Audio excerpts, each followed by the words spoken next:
আপনারা মানুষকে খুব ভাগ দেখেছেন। কৈন্দনীল, তোমার গল্পটাই বললাম। আপনারা অনেকে মানুষ খেকো বাঘের কথা শুনেছেন?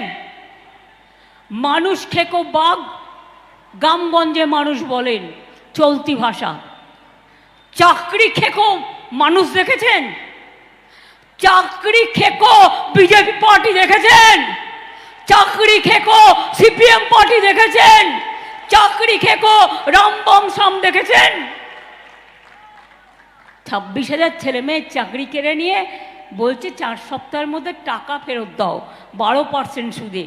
আমি যদি বলি যারা এই অর্ডার দিচ্ছেন, আপনি অর্ডার দিতেই পারেন, আপনার নাম আমি করব না, কিন্তু বিচারের যে রায়টা সম্বন্ধে বলবো, তার যদি আজকে সারা জীবনে সব কিছু চলে যায় আর তাকে যদি বলা হয় আপনি আপনার চাকরির সব টাকা ফেরত দিন, আপনি নিজে ফেরত দিতে পারবেন তো?